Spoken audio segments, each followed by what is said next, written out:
सरल में 3 ही अक्षर हैं, स र ल। सीता राम लक्ष्मण, जिनके अंदर चतुर्व्यूह स्वरूप कौन? वासुदेव, संकर्षण, प्रद्युम्न, अनिरुद्ध। वसुदेव मतलब राम जी या कृष्ण जी, संकर्षण मतलब लक्ष्मण जी या शेषनाग जी, अनिरुद्ध और प्रद्युम्न मतलब शत्रुघ्न और भरत, या यहाँ प्रद्युम्न और अनिरुद्ध। ये सरल व्यक्ति जितना हो जाएगा, उसके हृदय में चतुर्व्यूह स्वरूप परमात्मा प्रकट हो जाएंगे और उसे भगवान के दर्शन इस कलिकाल में भी हो जाएंगे। कितनों को हुए? सबरी को हुए, मीरा जी को हुए, हम आपको क्यों नहीं होंगे? पर सरल होने की आवश्यकता है। अब कंस बोला मेरे साथ धोखा हुआ है। ये जो नंद के यहाँ लड़का पल रहा है, ये वसुदेव और देवकी का 8वां गर्भ है, और मुझे जो कन्या दी गई थी वो यशोदा और नंद की लड़की थी। मैं तो चाहता हूँ कि वसुदेव का ही वध कर दूं, पर नारद जी मना करके गए कि ऐसी मूर्खता मत करना, तुम्हारा काल देवकी नंदन है, वसुदेव नंदन है, वसुदेव नहीं, इसलिए उसे ही बुलवाओ। इसलिए मैंने एक यज्ञ का आयोजन किया है, धनुष यज्ञ जिसे कहते हैं, और उसी बहाने मैं उसको यहाँ बुलवाऊंगा और अपने पहलवानों के हाथ से और हाथी के हाथ से कुचलवा दूंगा। इसलिए तुम मेरा संदेश लेकर के जाओ और उनसे कहना कि महाराज ने बहुत बड़े यज्ञ आयोजन किया है, उसमें मेला है, तुम्हें देखने आना है दोनों कुमारों को, और नंद को भी निमंत्रण दे लेना, पर ये नहीं बताना कि मैंने मारने के लिए बुलाया है। बोले ठीक है महाराज। अक्रूर जी चल पड़े भगवान को लेने के लिए, और मन में सुंदर सुंदर मनोरथ करते जा रहे हैं कि मैंने ऐसा कौन सा पुण्य किया होगा कि भगवान के दर्शन आज मुझे प्राप्त होंगे। और मन में भगवान का इतना चिंतन करते हैं कि बार बार अपने रथ को मोड़ लेते हैं, जबकि मथुरा से ब्रज बहुत दूर नहीं है। पर आचार्य कहते हैं कि सुबह के चले चले अक्रूर जी शाम को पहुंचे, बार बार रथ को घुमा लेते, फिर चलते, फिर घुमा लेते, फिर चलते। इस प्रकार से ऐसा करते करते संध्या वेला में अक्रूर जी का आगमन श्री ब्रज धाम में हुआ। और जैसे ही पहुंचे तो कृष्ण और बलराम गोदोहन करके लौट रहे थे, दोहनी उनके हाथ में थी। और जैसे ही देखे तो चाचा जी आकर के, चाचा जी आए हैं ऐसा कहकर के प्रणाम करने लगे। अक्रूर जी तो उनके चरणों में लौट गए और कुशलक्षेम भगवान ने पूछी है।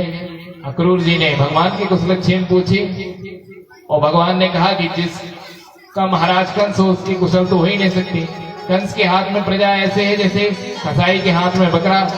आइए आप और शयन कीजिए, विश्राम कीजिए, तब फिर हम बातचीत करेंगे। भगवान अपने अंतःपुर में ले गए हैं, सुंदर भोजन करवाए हैं, स्नान आदि अक्रूर जी ने किया है और रात्रि विश्राम किया। और तब भगवान ने बोला अब बताइए आने का कारण। भगवान को अक्रूर जी ने सारी सच्चाई बता दी कि कंस आपको मारने का षड्यंत्र कर रहा है और इस बहाने धनुष यज्ञ किया है और आपको बुला रहा है। भगवान बोले वो तो समय बताएगा कौन किसको मारेगा, पर तुम्हें ये बात बाबा और मैया को मत बताना कि कंस मुझे मारने के लिए बुलाया, नहीं तो नहीं जाने देंगे कभी। तुम तो ये बताना कि मेला देखने बुलाया है। बोले ठीक है प्रभु। अब सुबह हुई, नंद बाबा और यशोदा मैया को सारा समाचार उन्होंने बताया कि कंस के यहाँ मेले का आयोजन है धनुष यज्ञ के रूप में, और लाला को, दोनों लालाओं को बुलाया और आपको भी आमंत्रित किया है। बाबा और मैया बोले लाला तू आज तक अकेला नहीं गया है, मैं तुझे नहीं जाने दूंगी। अरे बोले बाबा आप सबको भी चलना है, और फिर अक्रूर जी भी तो है, ये भी है। बाबा ने पूरे ब्रज में डोंडी पिटवा दी कि जिसे मेला देखने मथुरा चलना हो, धनुष यज्ञ देखने चल सकता है। सारे ब्रजवासी तैयार हो गए, अपने अपने रथ को सजाए, और जब जाने लगे तो गोपियां रास्ते में खड़ी हो गई। अक्रूर आगतः किंबा कंसस्यार्थः साधकः। ये अक्रूर आया है जो कंस का स्वार्थ साधने वाला है, जो हमारे श्याम सुंदर को हमसे दूर ले जा रहा है। अरे इसका नाम अक्रूर किसने कर रख दिया? जो हमारे प्रभु को हमसे दूर ले जा रहा है, ये अक्रूर नहीं क्रूर है। भगवान ने बहुत समझाया है कि हम तो 2 दिन के लिए मेला देखने आ रहे हैं और तीसरे दिन आ जाएंगे मेला देख करके मथुरा से। आप लोग हमारा रास्ता रोक कर जो खड़ी हुई है रथ के पास छोड़ दीजिए। तब गोपी ने कहा कि लगता कान्हा की भी इच्छा है मथुरा जाने की, और भगवान की इच्छा में भक्ति की इच्छा होती है, क्योंकि भक्ति का स्वरूप क्या है? एक संत ने बहुत अच्छा कहा कि प्रभु चाह में चाह मिलाने को भगवान की भक्ति कहते हैं, बस जीते जी मर जाने को भगवान की भक्ति कहते हैं। जीवन की अंधेरी रातों में दुख द्वंद भरे तूफानों में, जीवन की अंधेरी रातों में दुख द्वंद भरे तूफानों में विश्वास का दीप जलाने को भगवान की भक्ति कहते हैं। आंखों से बरसते हो आंसू और अधरों पर मुस्कान रहे, आंखों से बरसते हो आंसू और अधरों पर मुस्कान रहे, तर करते उसी तराने को भगवान की भक्ति कहते हैं। मानस में गोस्वामी जी इसी बात को चित्रण करते हैं। क्या भगवान बताते हैं कि मेरी भक्ति का स्वरूप क्या है। अरे मम गुण गावत पुलक शरीरा, मम गुण गावत पुलक शरीरा, मम गुण गावत पुलक शरीरा, मम गुण गावत पुलक शरीरा, और गद गद गिरा नयन बहनीरा, गद गद गिरा नयन बहनीरा, गद गद गिरा नयन बहनीरा। कि जब मेरी भक्ति में आप नाचने लगे, आपका हृदय पिघल जाए, आपके हृदय द्रवित होने से अश्रुपात होने लगे। भक्ति का स्वरूप क्या भागवत जी में बताया गया, बाग गदगदा द्रवते यत्थ चित्तम, उसका हृदय द्रवित हो जाए और आंखों से प्रेमाश्रु निकलने लगे। हंसी तो कभी कभी भक्ति में आती है, भक्ति का नाम है रोना भगवान की याद में, जैसे मीरा जी रोई, जैसे सबरी जी रोई। तो भगवान की इच्छा में अपनी इच्छा मिलाने का ही भक्ति है। तो गोपियों ने कहा कि कन्हैया भी जाना चाहता है तो ठीक है, और गोपियां रथ से हट गईं और आज भगवान मथुरा की ओर चले गए ब्रज को छोड़ करके, और गोपियां वहां तक गई जहां तक प्रभु के रथ की धूल दिखाई दे रही थी। और जैसे ही रथ की धूल दिखना बंद हुई, पताका दिखना बंद हुई, तो गोपियां लौट करके वापस आ गईं। अब भगवान जाने लगे तो अक्रूर जी ने सोचा कि गोपियां और ग्वाल बाल इनसे कितना प्रेम करते हैं, कहीं ये साधारण बालक ही तो नहीं है, और अगर इनका कोई अनिष्ट हो गया तो मैं ब्रज में जाकर क्या मुंह दिखाऊंगा। भगवान ऐसा सोच ही रहे थे अक्रूर जी भगवान के विषय में, तो भगवान ने सोचा इनकी चिंता को मिटा देना चाहिए। और उसी समय संध्या बेला हो गई, तो अक्रूर जी ने कहा प्रभु आज्ञा दे तो मैं संध्या कर लूं, संध्या वंदन यमुना जी में स्नान करके। बोले बिल्कुल कर लो। अक्रूर जी उतरे यमुना जी में, जैसे ही प्रवेश किए तो अंदर भी कान्हा और बाहर भी कान्हा, अंदर भी बलराम बाहर भी बलराम रथ में। अब अक्रूर जी सोचे मैं तो इन्हें रथ पर बिठा कर आए हुए थे, अंदर क्या कर रहे हैं।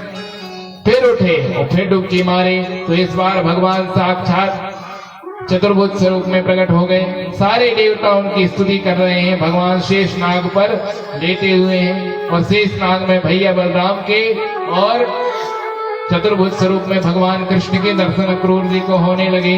बोल चतुर्भुज नारायण भगवान की जय हो। और अक्रूर जी ने बहुत सुंदर स्तुति की और कहा प्रभु हम तो आपकी माया से ठगे गए, हम आपकी सुरक्षा करने चले थे, आप तो चराचर विश्व की सुरक्षा करते हैं। इस प्रकार से अक्रूर जी निकले और मथुरा पहुंचे, और भगवान ने सायंकाल मथुरा में ही विश्राम किया। मथुरा क्या है, यत्र सानिध्यो हरिहि, जहां भगवान का नित्य सानिध्य वही मथुरा है। मथुरा शब्द का अर्थ क्या है, आचार्य कहते हैं मथुरा विपरीतं च मध्याक्षर वर्जिता, येन मुखे युगलम नास्ति तन्मुखे मध्याक्षरम। मथुरा शब्द को उल्टा कर दीजिए, क्या हुआ रथुमा। अब रथुमा में से मध्याक्षर को निकाल दिए थू को, तो क्या हुआ राम। और आचार्य कहते हैं येन मुखे युगलम नास्ति, जिसके मुंह में राम अर्थात राम नहीं है, तन्मुखे मध्याक्षरम, उसके मुख में बीच का ही अक्षर है, अर्थात जिसके मुंह में राम नहीं उसके मुंह में थू। इसलिए बोलिए श्री सीतारामचंद्र भगवान की।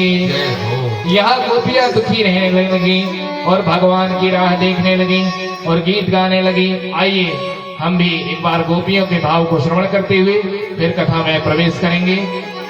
गोपियां गाती है, सुनी है गोकुल नगरिया, हमारे आचार्य से सुनाएंगे। ये वही बड़ा ना ठीक हो इसे। बोलिए राधा रानी सरकार की जय। बड़े भाव के साथ हम सभी चलते हैं कहां पर? भगवान की नगरी गोकुल पे बड़े भाव के साथ में। हो कान्हा सोनी है गोकुल नगरिया, सभी बोलेंगे बड़े भाव के साथ में मीठी मीठी ताली सेवा करते हुए। सोनी है सोनी है सोनी है सोनी है सोनी है गोकुल नगरिया, सोनी है गोकुल नगरिया, आजा आजा सवरिया, सोनी है गोकुल नगरिया, आजा आजा सवरिया, सोनी है गोकुल नगरिया, आजा आजा सवरिया, आजा आजा सवरिया, आजा आजा सवरिया, आजा आजा सवरिया, आजा आजा सवरिया, आजा आजा सवरिया, आजा आजा सवरिया, आजा आजा सवरिया, सोनी है सोनी है सोनी है गोकुल नगरिया, आजा आजा सवरिया, सोनी है गोकुल नगरिया, हरि बोल गोकुल धाम की बड़े भाव संतानी सेवा करते हुए हरि।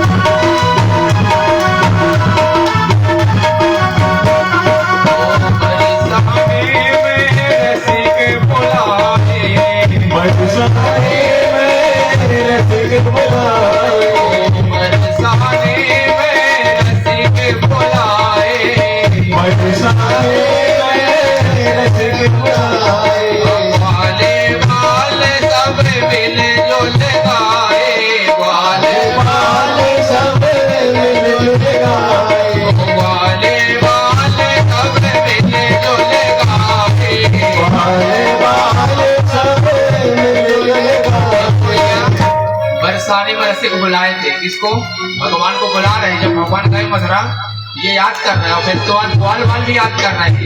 और जो सखिया थी ना राधा रानी की, वो क्या कहती है?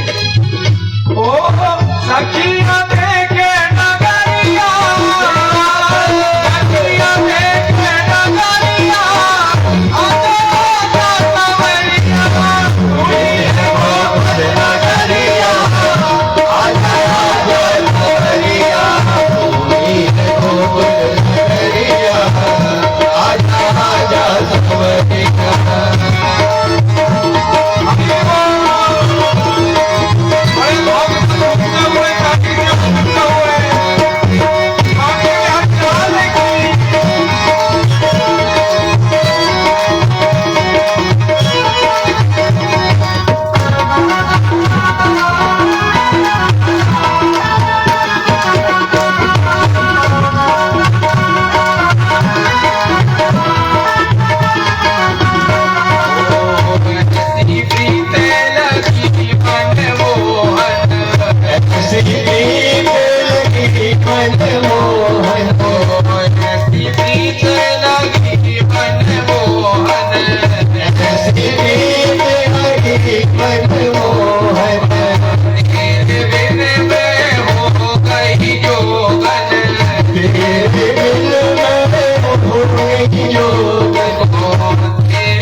सारी नगरिया ढूंढ रही, लेकिन आप लोग तो उनको लगता है मच्छर मार रहे हैं। साड़ी तो बज नहीं रही है, आवाज नहीं आ रही है।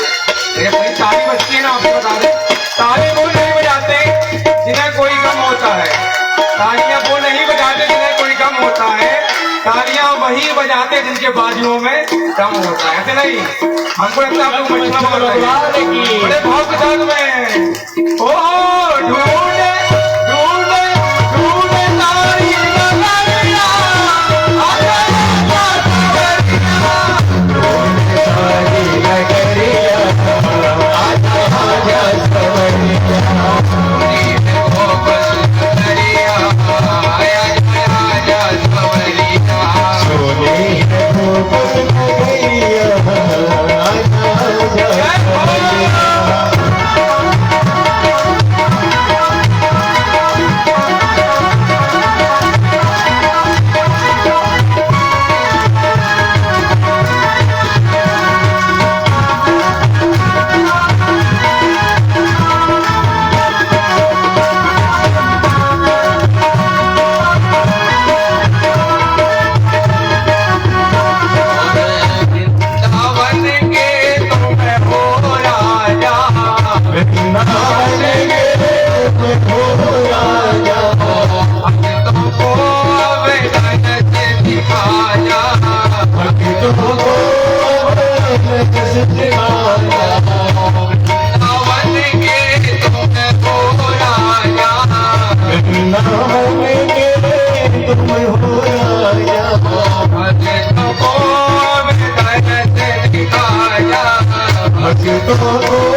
आगे बजा मोरलिया, आगे बजा मोरलिया, ओ जया मोरलिया, मोरलिया, आजा आजा सवरिया,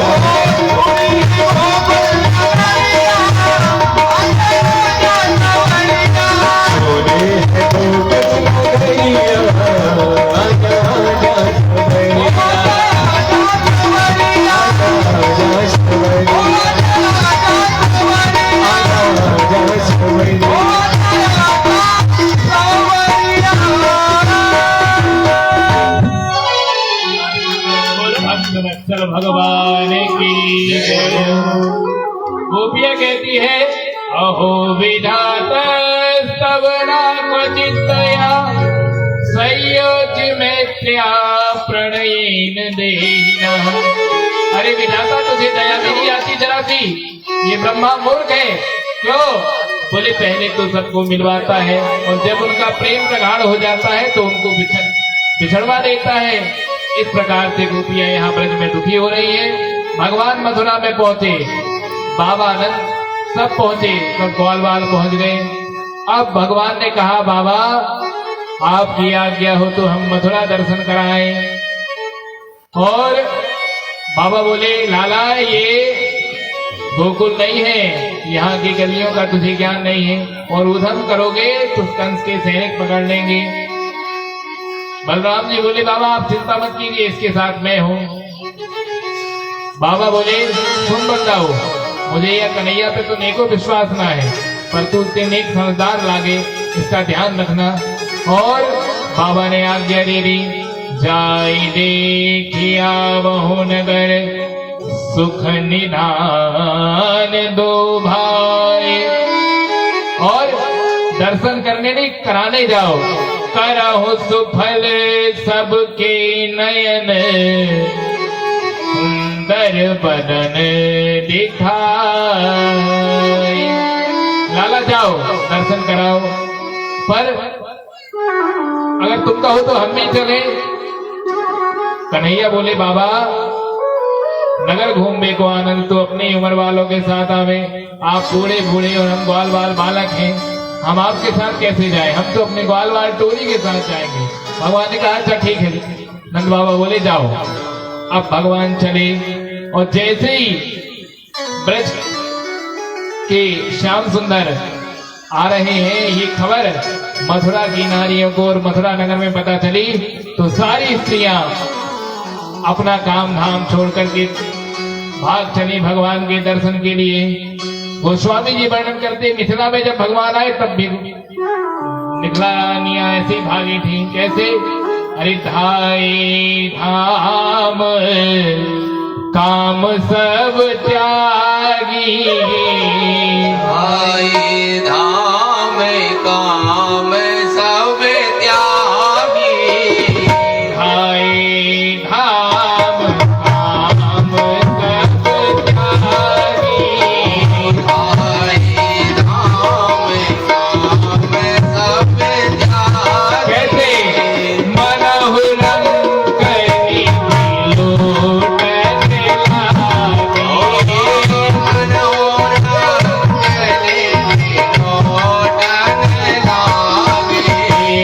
धाई धाम काम सब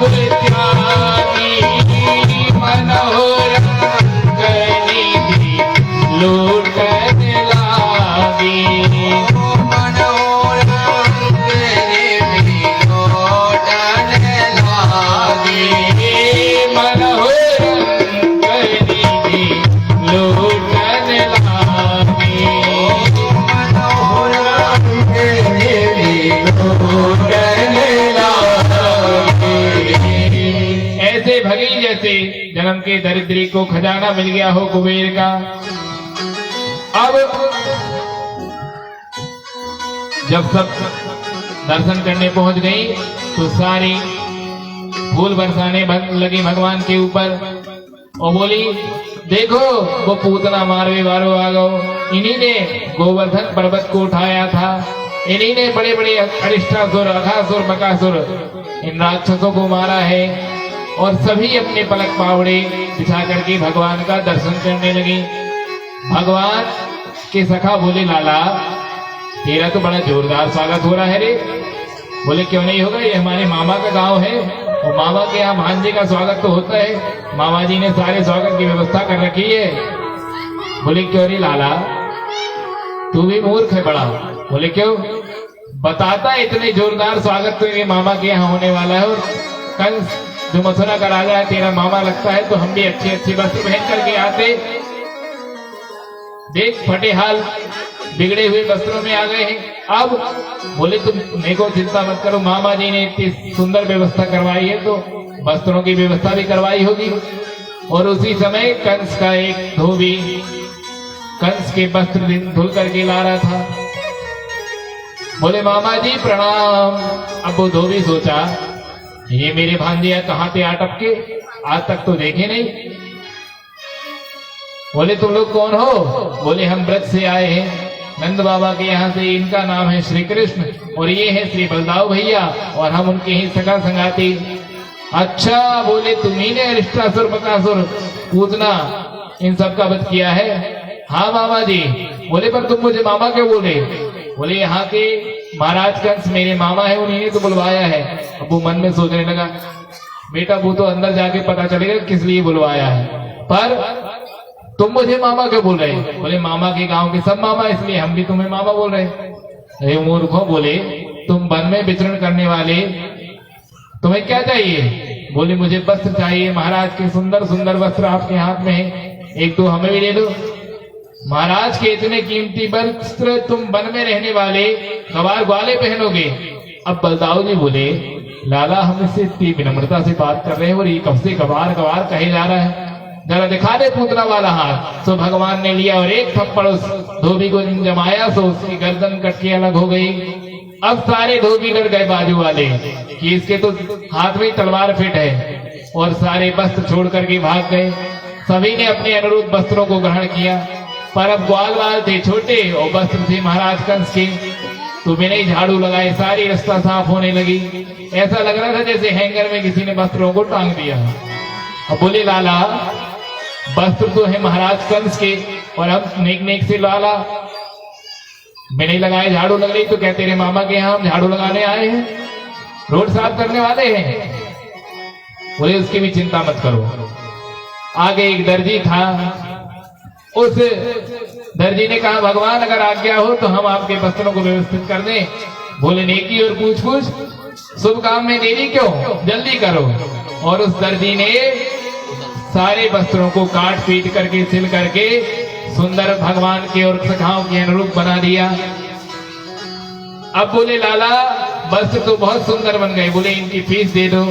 तो भगवान ने उस दर्जी को आशीर्वाद दिया कि तुम खूब फलोगे फूलोगे। तो आज देख लो, जितने का कपड़ा नहीं उससे ज्यादा की सिलाई लगती है। ये भगवान का आशीर्वाद है दर्जियों को। इस प्रकार से भगवान ने उस दर्जी के ऊपर कृपा की। अब लाला एक काम करो, वस्त्र भी सुंदर मिल गए, पर जब तक माला गले में न हो तब तक मजा नहीं आता। माला की व्यवस्था भी अपने मामा के यहाँ करवाओ। बोले वो भी ठीक है। भगवान आगे जा रहे थे, एक सुनामा नाम का माली लिखा। वो भगवान बोले हमें ना मामा जी माला पहना दीजिए। वो कंस का माली था, रोज कंस को माला पहनाता था। बोले प्रभु मेरे तो भाग्य उदय हो गए, रोज उस दुष्ट कंस को माला पहनाता था, पर आज आपको माला पहनाऊंगा। उसने सुंदर सुंदर मालाएं सभी सखाओं को, भैया बलदाऊ को और कृष्ण जी को पहनाई। भगवान ने उसे भी आशीर्वाद दिया चल भक्ति का आगे बढ़े। अब बोले लाला माला भी जोरदार है, वस्त्र भी जोरदार है, पर जब तक मस्तक पर शीतल करने वाला चंदन लग जाए तब तक मजा नहीं आएगा।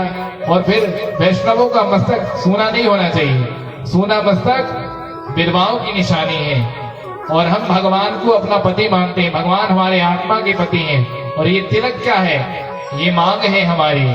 और जब तक पतिव्रता स्त्री की मांग नहीं भरती तो चाहे कितनों प्रतिव्रता रही आए पर लगती विधवई है।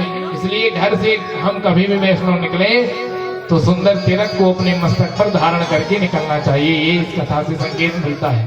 तो बोले हमें स्थापक हुआ चंदन लगवा दे तो मजा आए। बोले उसकी भी व्यवस्था हो जाएगी। इतने में वहां से एक त्रिवक्रा नाम की कंस की दासी आ रही थी। बोले सुंदरी जी प्रणाम। बोले आज तक तो सबने मुझे गुब्जा गुब्जा कहा, ये सुंदरी कहने वाला कहाँ पे आ गया। उसने मुड़ करके देखा तो सुंदर श्याम सलोने खड़े थे। बोले लाला तुम कौन हो। बोले हम ब्रज से आए हैं। अच्छा। बोले सब इसी बात की तो चर्चा कर रहे हैं। बोले क्या काम है। बोले जो आपके हाथ में सुंदर पल्वराग चंदन है हमको लगा दीजिए। बोले आज तक तो मैं कंस को लगा रही थी, पर आज आपको लगा करके धन्य हो जाऊंगी। और उस कुब्जा ने भगवान के माथे पर और सखाओं के माथे पर, बलदाऊ जी के माथे पर सुंदर चंदन लगा दिया। सब सखा बोले लाला माथो ठंडो हो है गयो, बड़ी मजा आई, अब इसको कुछ फीस दे। बोले इसको प्रत्यक्ष फल देते हैं। तो भगवान उसकी कमर में हाथ रख दिए, और जैसे ही कमर में हाथ रख दिए साले ग्वाल हंस गए और नजरों को नीचे झुका लिए। बोले लाला ये एक ब्रज नहीं है जहाँ तेरी गोपियों के गले में तू हाथ डालता था, और फिर तेरे बड़े भाई खड़े हैं, नेको तो शर्म कर। बोले एक काम करो तुम लोग अपनी आंखें बंद कर लो, हम इसको प्रत्यक्ष फल देंगे। सभी ने हंसते हुए आंखें बंद की। भगवान ने एक हाथ उसके कमर में रखा, एक ठोड़ी में, और अपना पैर उसके पैर के ऊपर रख करके जो झटका मारा तो वो त्रिवक्रा नाम की 3 जगह से टेढ़ी दासी सुंदर सीढ़ी हो गई। बोल भक्त वत्सल भगवान की जय। पर उसके अंदर एक स्वार्थ जाग गया। बोले भगवान हमारे घर चलो। भगवान बोले अभी हम सब सखाओं के साथ हैं, अकेले में आएंगे और तुमसे गुप्त वार्ता करेंगे। पर गोस्वामी सुखदेव जी ने यहाँ कुब्जा को डांटा है। क्या दुर्भगे दम याचिता, तू सुंदर क्या हो गई, तुझे श्याम सुंदर का संग चाहिए, नहीं तो आज तक साधारण आदमी भी तेरा संग नहीं करना चाहता था। इस प्रकार से कुब्जा का उद्धार किया। अक्रूर जी ने कहा प्रभु हमारे घर चलिए। भगवान ने कहा कंस का उद्धार कर दे, फिर आपके यहाँ भी कृपा करेंगे।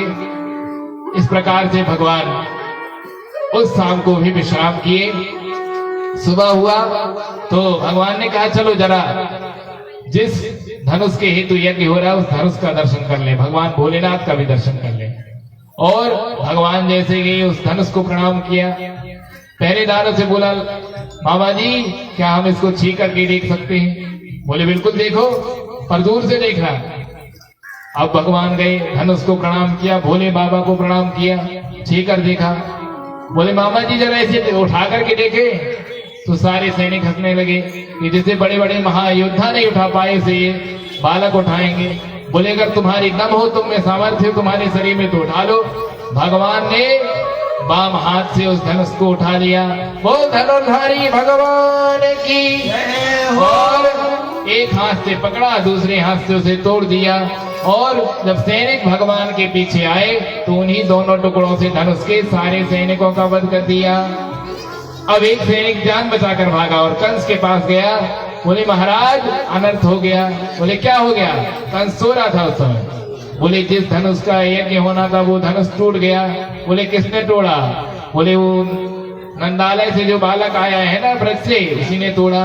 अब कंस घबरा गया, क्योंकि कंस को पता था जब उसे ये धनुष की प्राप्ति हुई थी भगवान परशुराम से, तो उन्होंने कहा था कि ये मुझे भगवान शंकर ने दिया है, ये नारायण का धनुष है, कोई इसे तोड़ नहीं पाएगा, और जो इसे तोड़ेगा वो तुझे छोड़ेगा नहीं।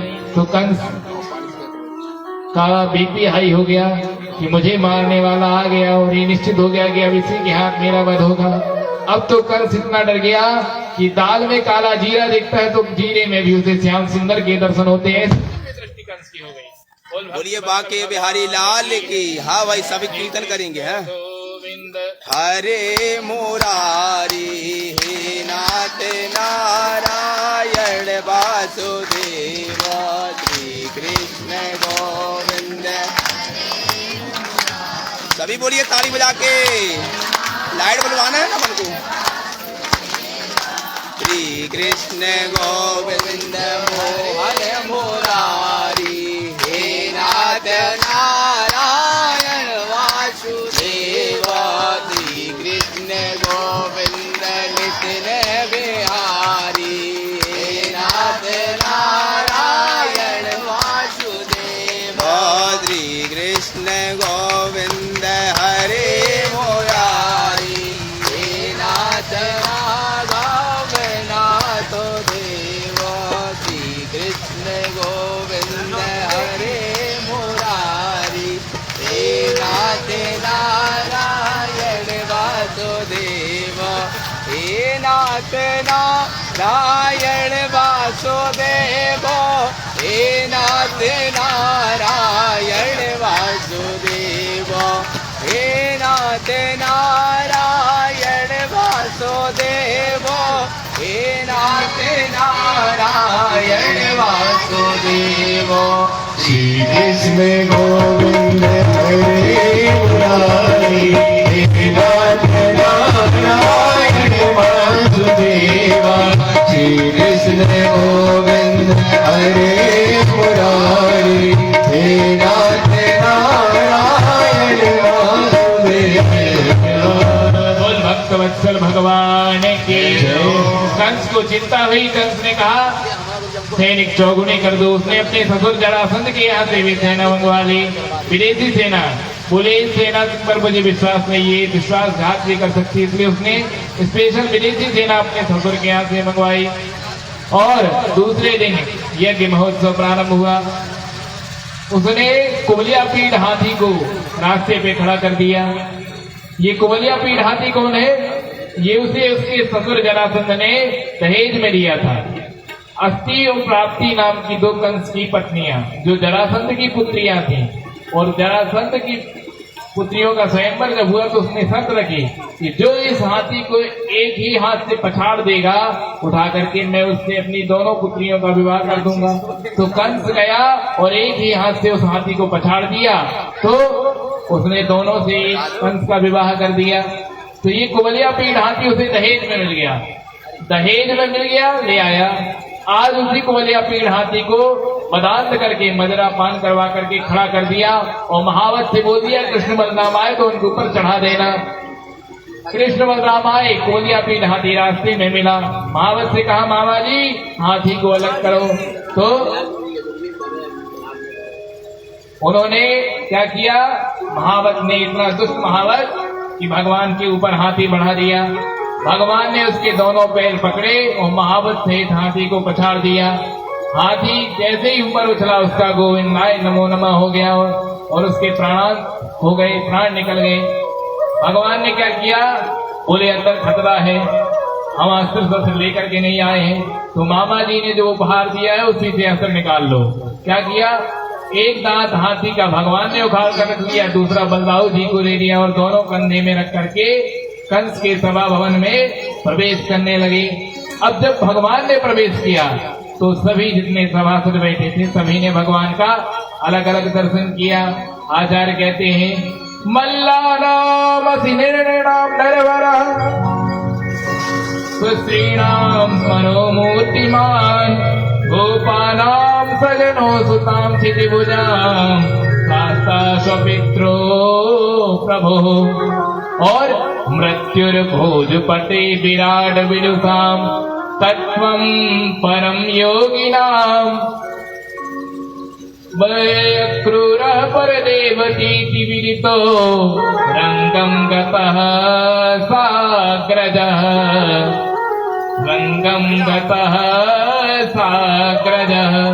सभी ने भगवान का अलग अलग दर्शन किया और इसी बात को गोस्वामी जी ने मानस में कहते हैं, जब राम जी ने धनुष यज्ञ में पदार्पण किया तो क्या कहते हैं गोस्वामी जी, जाकी रही भावना जैसी, जागी रहे भावना जैसी, जाकी रही भावना जैसी, जागी रही भावना जैसी, प्रभु मूरत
जिसकी जैसी भावना रही भगवान के वैसे ही दर्शन सभी ने किए। जो स्त्रियां बैठी थी उन्हें साक्षात भगवान कामदेव के समान दिखे, जो वहां वृद्ध बूढ़े बैठे थे भगवान उन्हें बालक के समान दिखे, अक्रूर आदि स्वजनों को भगवान स्वजन के समान दिखे, और जो योगी महात्मा ऋषि मुनि बैठे थे उन्हें विराट तत्व महापुरुष के रूप में दिखे, कंस को तो साक्षात काल के रूप में दिखे। इस प्रकार से सभी को अलग अलग भगवान दर्शन देते हैं और दुष्ट राजाओं को वीर रस के रूप में दिखे, जैसे कोई वीर रस साक्षात अपना स्वरूप धारण करके वीर के रूप में आ गया हो। इस प्रकार से सबने भगवान के दर्शन किए। मुष्टिक और चारूढ़ को कंस नियुक्त करके रखा था तो उन्होंने ललकार दिया, ए नर के छोकरे, तूने बहुत असुरों का वध किया है, क्या महाराज की इच्छा पूरी करने के लिए हमारे साथ मल्ल युद्ध करेगा? बोले मामा जी तुम्हें नेको शर्म ना आए? बोले क्यों? बोले हम नेक नेक से बालक और तुम पहाड़ से पहलवान। अरे बोले तुम धर्म की बात कर रहे हो, बड़े बड़े वीरों को पछाड़ करके आज तुम अपनी आयु बता रहे हो। वीरों की कोई आयु नहीं होती, आओ हमसे युद्ध करो, हम तुम्हें युद्ध के लिए ललकारते हैं। बलराम जी बोले लाला ये बहुत ललकार दे रहा है, मेरा खून खोल रहा है, चल कमर में फेंटा कस और कूद जा रणांगन में। तो दोनों भाई कमर में फेंटा कस के मल्ल युद्ध के लिए मल्ल युद्ध भूमि में कूद पड़े। अब मुश्किल से बलदाऊ जी मिल गए, चारों से भगवान कृष्ण खूब देर उनको खिलाया, पटकनी दी, पर भगवान को गुस्सा आया और एक पछाड़ मारा तो दारूढ़ का गोविंदाय नमो नमः हो गया। बलदाऊ जी ने देखा कि इसने चारूढ़ को मार दिया तो गुस्से में भरकर बलदाऊ जी ने भी एक पछाड़ मारा और मुश्किल का गोविंदाय नमो नमः हो गया। अब कंस को बहुत भय हुआ, उसने सल और कौशल नाम के पहलवानों को भेजा, जाओ तुम युद्ध करो। वे भी आए, भगवान ने दोनों को चारों खाने चित्त कर दिया, चटनी चटा दी और उनका भी गोविंदाय नमो नमः हो गया। अब तो कंस पागल हो गया, सिंहासन से कूद पड़ा, बोला आज मैं तुझे भी मार दूंगा, तेरे बाप को भी मार दूंगा और अपने बाप उग्रसेन को भी मार डालूंगा, क्योंकि उसी की प्रार्थना पर तू आया है। और कंस कूद गया आसन से नीचे। भगवान भी उछले और सारे विश्व का भार लेकर के कंस के ऊपर चढ़ गए और कंस की चुटिया हिला डाली, कंस के बाल पकड़े।